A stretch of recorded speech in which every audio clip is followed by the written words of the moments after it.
In early December, as the first snowflakes began to fall, Margaret Wilson was planting the last of her bulbs in her home garden. Even at 65, gardening remained her emotional anchor. The memories of her 30 years as an emergency room nurse sometimes haunted her nightmares. In those moments, the scent of soil and the life force of plants would bring her back to reality. Her house, built in the 1980s, was known throughout the Worthington district for its well-maintained gardens. Come spring, tulips would bloom from the bulbs she was now planting. Since her husband Thomas's sudden death from a heart attack 10 years ago, this garden had become her reason for living. On weekends, neighbors would stop by during their walks, looking forward to Margaret's homemade apple pie. She should have been enjoying a peaceful retirement in this quiet suburban neighborhood of Columbus, Ohio. Grandma. Turning around, she saw her 5-year-old granddaughter Emily running toward her, waving her small hands. However, something felt wrong. Her usual energetic gait was missing. She seemed to be dragging her feet slightly. "Emily, be careful." Margaret quickly removed her gloves and spread her arms to embrace her granddaughter. Emily obediently jumped into her grandmother's arms, but her body was noticeably lighter than before. For a child conceived after 7 years of fertility treatments, this weight loss was alarming. "Emily, have you been eating your mother's cooking lately?" "Yes, but Mama says I can't get fat." Emily's voice was small and trembling. Margaret tried to gently roll up her granddaughter's long-sleeved shirt, but Emily quickly withdrew her arm. The gesture was identical to that of abused children she had seen countless times in the emergency room. "Does it hurt?" "No. I'm fine." The response was vague, and Emily's eyes remained fixed on the floor. Margaret's intuition, honed by 30 years of experience with countless abuse cases as a nurse, began raising alarm bells. Her son and daughter-in-law's house was a modern townhouse in a new development, just 15 minutes away by car. Her son James, 38, ran a real estate business. Though outwardly gentle, he had a strong attachment to money. His wife Rachel was a former investment advisor, currently a full-time housewife pregnant with their second child. Just last week at Sunday dinner, she had heard about their $4 million debt from 7 years of IVF treatments, and an additional $2 million loss from an investment scam. "James. Emily doesn't seem well." Her son rushed out to the garden. A momentary look of anxiety crossed his face. She's been a bit under the weather lately. Rachel's worried and making sure she gets plenty of rest." Her son's explanation sounded natural, but there was something artificial about it. Margaret searched for Rachel, her son's wife who was 8 months pregnant. She was watching coldly from inside the house. Recently, Rachel had changed too. Her usual vibrancy had disappeared, replaced by eyes that harbored dark shadows. "Emily, time to go home." Rachel's voice was lower and colder than usual. After that day, Margaret's opportunities to see Emily gradually decreased. Phone calls were met with responses like, "She's not feeling well," or "We're taking her to the doctor." However, Margaret, with her connections to the local medical network, knew they hadn't taken her to any doctor. Every Sunday, after Mass at St. Michael's Catholic Church, she would pray alone. Her former colleagues from Riverside Methodist Hospital would express concern about Emily's situation. "Lord, please let my instincts be wrong." Every time she prayed in church, Margaret felt overwhelmed by anxiety. It was the deepest fear she'd felt since losing her husband 10 years ago. Weekend shopping trips to Kroger hadn't included Emily for quite some time. And her premonitions would prove correct. The day after Rachel learned her second child would be a boy, Emily's condition suddenly worsened. Margaret's nursing experience forewarned her of the worst possible outcome. Since that day, Emily's condition had continued to deteriorate. When Margaret visited her son's house, Emily would sit hiding behind the stairs. The granddaughter who once bounded into her grandmother's arms now cowered like a frightened kitten.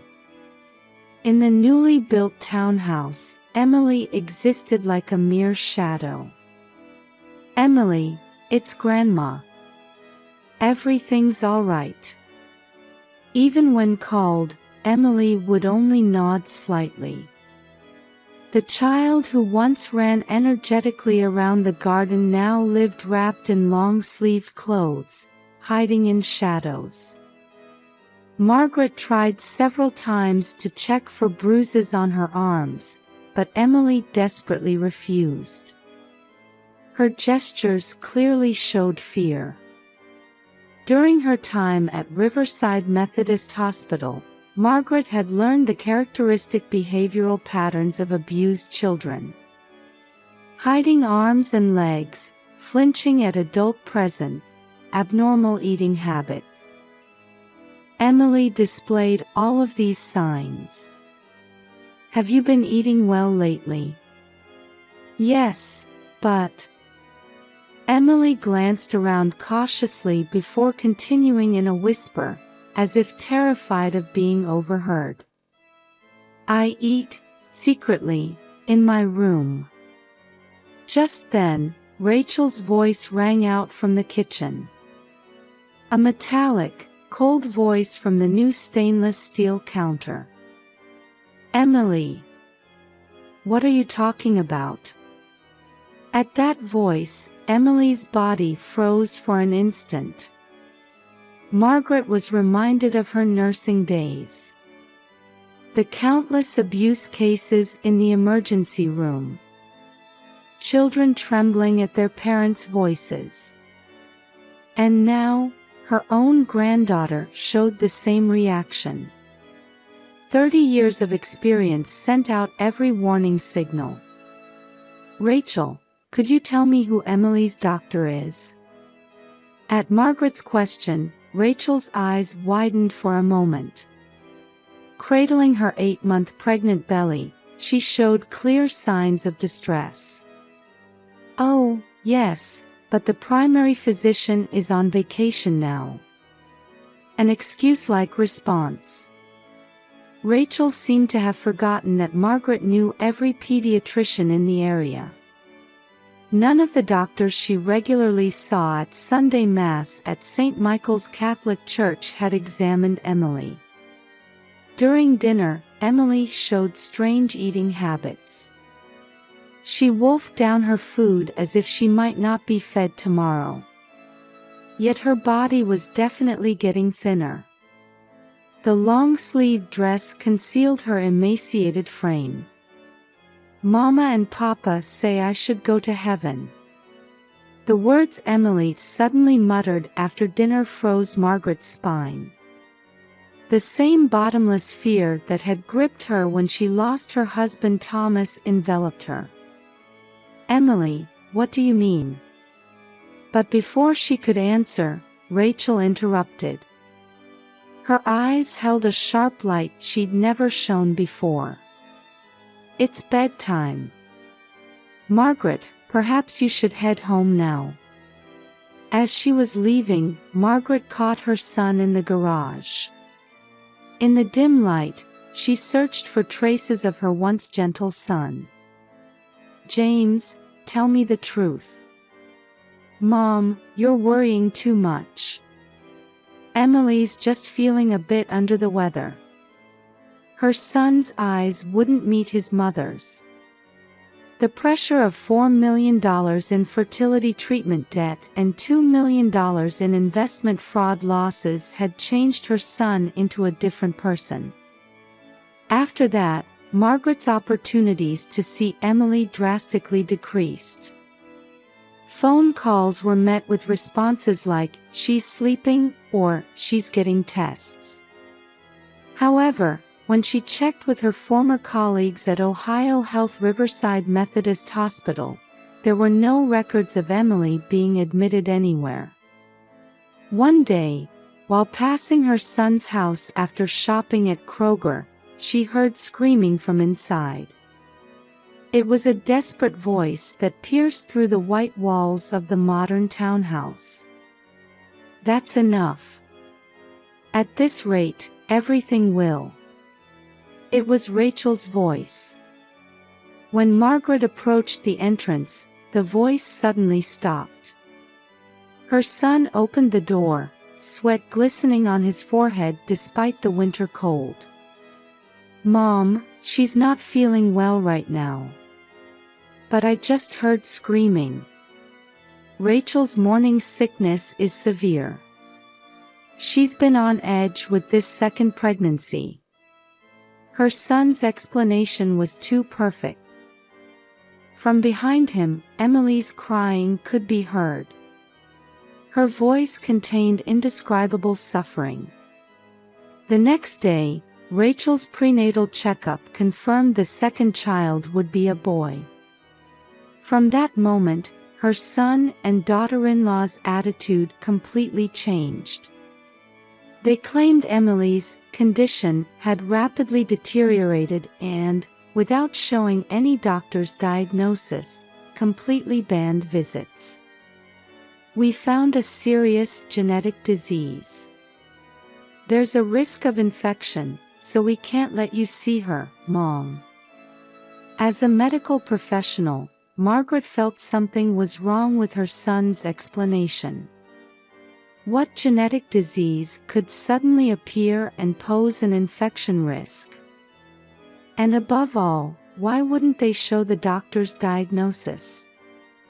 Her 30 years of nursing experience saw through all the lies. While praying in church, Margaret had made her decision. If things continued this way, something irreversible would happen. Her years of nursing experience told her so. The same bottomless anxiety that had engulfed her when she lost her husband wrapped around her. And her premonition would prove correct. One morning, with 2 weeks left until Rachel's due date, her son called. His voice on the other end of the receiver sounded hollow, as if coming from far away. "Mom, Emily has died." In that moment, Margaret's world stopped. Outside the window, Ohio's winter wind howled ominously. The 48 hours after hearing of Emily's death passed like a nightmare. Her son and daughter-in-law were rushing the funeral preparations with unusual haste. They said only family would attend. The cause was stated as acute organ failure due to severe infection, and the coffin was to remain strictly sealed. "The body is too damaged to show you, Mom." Margaret countered her son's words with her 30 years of nursing experience. If it was organ failure from infection, there needs to be a report to the health department. What's the report number? Who was the attending physician? A moment of silence. Her son's face tensed. Everything's already been arranged. Mom, please don't worry about unnecessary things. That night, Margaret had a dream. Her husband Thomas appeared, telling her to protect Emily. When she woke up covered in sweat, the full moon cast an eerie light through the kitchen window. The day before the funeral, Rachel suddenly went into labor. 2 weeks earlier than expected. Mom, can you handle the funeral preparations? We need to get to the hospital. After her son and daughter-in-law left for the hospital by ambulance, Margaret was left alone with the funeral director. The man seemed to want to say something. Mrs. Wilson, actually. He looked around cautiously before continuing in a low voice. There are strange sounds coming from the coffin. Margaret's heart nearly stopped. Sounds? What kind of sounds? Like someone moving inside. At that moment, a faint sound could definitely be heard from the coffin. The funeral director left with a pale face. Margaret approached the coffin with trembling hands. In her 30 years as an emergency room nurse, she had seen countless corpses. But never had there been such a terrifying moment. And then she heard it. Help me, help. A faint but unmistakable voice. Emily's voice. The moment Margaret's hand touched the coffin, she felt a slight vibration from within. As she carefully tried to open the lid, she heard the sound of cloth tape peeling from the inside. And then, Grandma. Emily was bound with chains, and cloth tape covered her mouth. It had slightly peeled off from tears and sweat, allowing her voice to leak out. Though her body seemed groggy from sleeping pills, she was definitely alive. Emily. It's all right, Grandma's here. Margaret quickly began undoing her granddaughter's restraints. Her efficiency was exactly what she had cultivated in the emergency room. Emily's body was cold, and her pulse was weak, but she was unmistakably alive. Does it hurt? Do you feel sick anywhere? Her nursing instincts kicked in as she began checking vitals. Emily's arms showed injection marks. She had clearly been administered sleeping pills. Mama made me take medicine. Papa tied me up. Emily's fragmentary words told the gravity of the situation. Insurance fraud. It clicked in Margaret's mind. Her son and daughter-in-law's $6 million debt. Emily's life insurance. And the birth of a male child. All the pieces fit together. Suddenly, her cell phone rang. It was the hospital.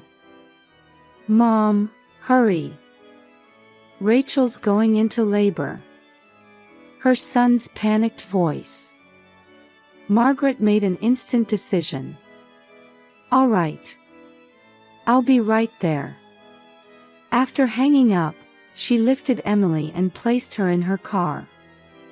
However, instead of heading to the hospital where her son and daughter-in-law were, she drove to Ohio Health Riverside Methodist Hospital's emergency room. The hospital where she had worked for 30 years. Where trusted former colleagues were. Dr. Johnson, please. Examine this child. And call the police. Her old friend, the pediatrician, understood the situation at a glance. A treatment team was immediately assembled, and Emily's protection began. At that moment, another cell phone rang. It was her son. Margaret didn't answer. Right now, her only duty was to save the life before her. Outside the window, Ohio's winter dawn cast a new light of hope. In the emergency treatment room at Riverside Methodist Hospital, doctors were attending to Emily. Large amounts of sleeping medication were detected in her system, and her wrists and ankles showed restraint marks. Test results appeared one after another on the monitor. Malnutrition, dehydration, mild hypothermia, all evidence of abuse. In this hospital where she had worked for 30 years, Margaret now faced the greatest crisis of her life. The white walls and smell of disinfectant. What was once normal now carried an extraordinary tension. Vitals are stabilizing. Blood sedative levels still elevated. Body temperature showing gradual improvement. The medical staff's voices flew back and forth. Each one indicated that Emily's life was still dancing with danger. "Mrs. Wilson, the police are here." A young nurse approached her. Her face showed both sympathy for her former colleague and concern for the gravity of the situation. Emily is no longer in immediate danger. However, Dr. Johnson paused. He had been a trusted colleague and friend for 20 years. This is clearly attempted murder. The sedative dosage was near lethal. Furthermore, there's evidence of chronic abuse over the past few months, restraint marks on wrists and ankles, progressive malnutrition, bruising throughout the body. These are not accidental. Medical records flashed on the monitor.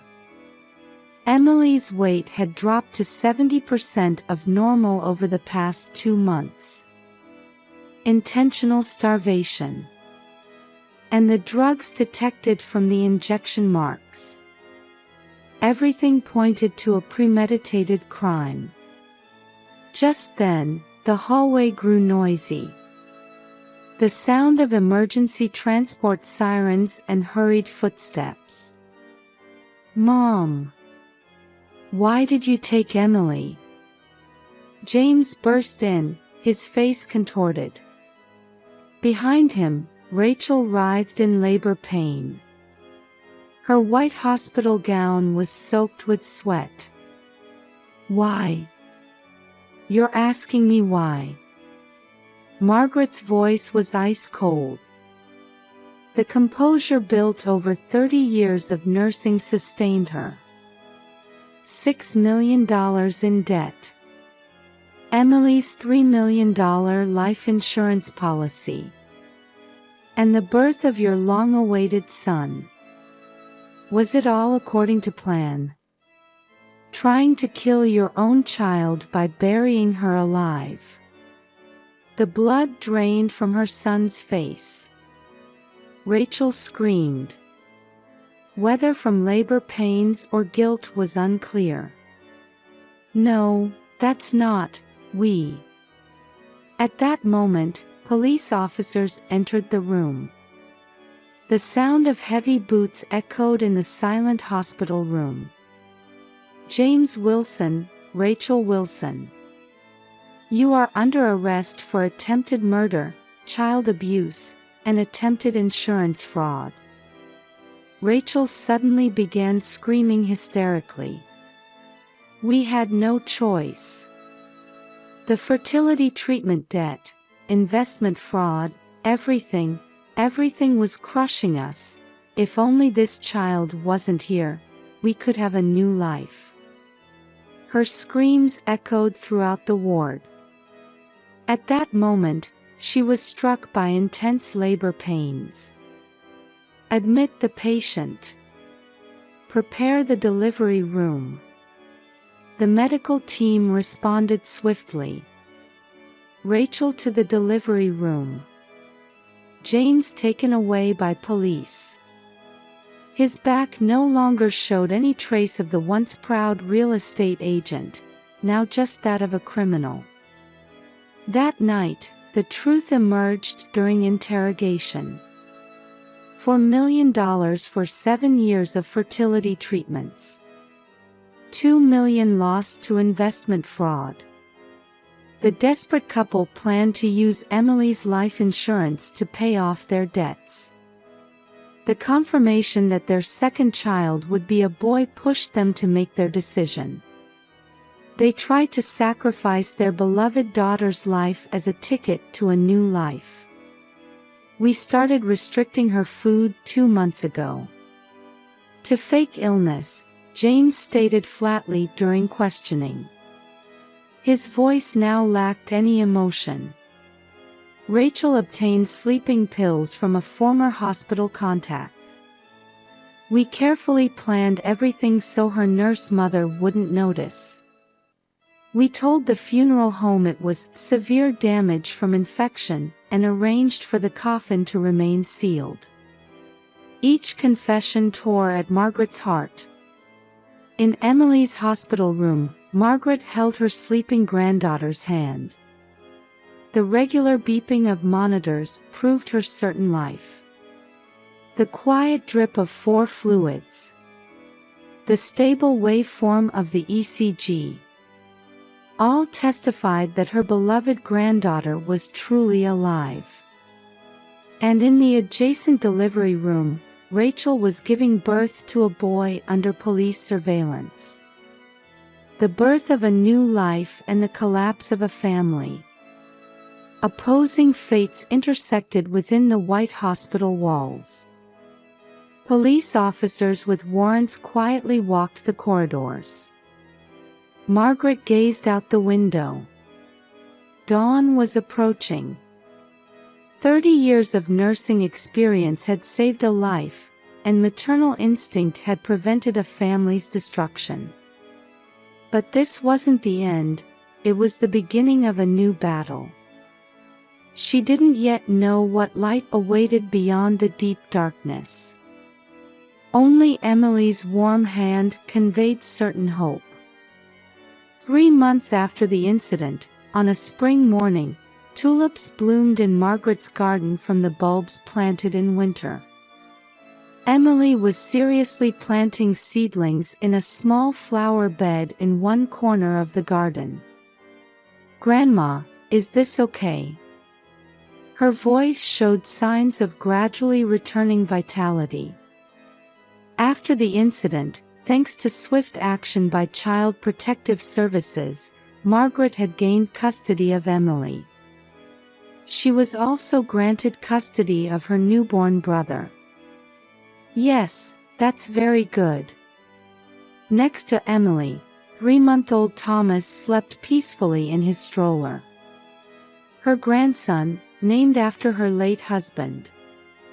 Here was the shape of their new family. As details of the incident emerged, support from the local community grew. The St. Michael's Catholic Church community promised to fully support the raising of both children. "Mrs. Wilson, is there anything you need?" Neighbors regularly checked in.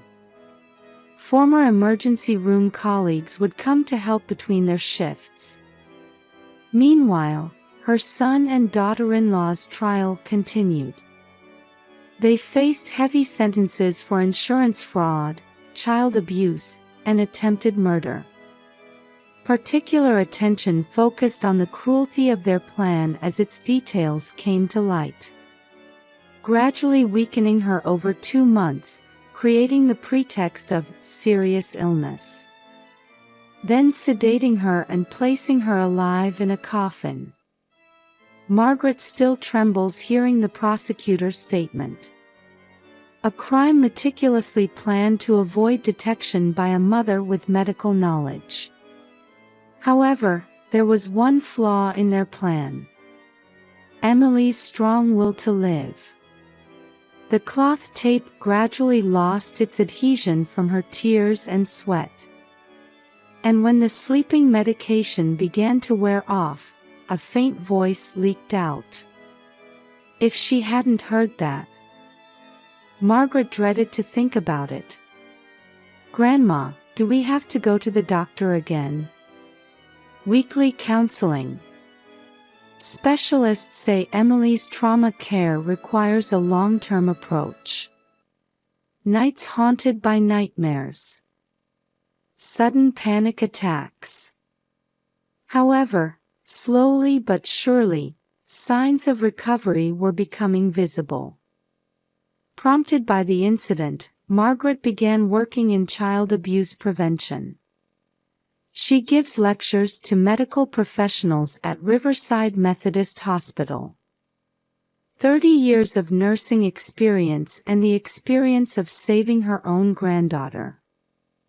Her words, carrying such weight, moved many hearts.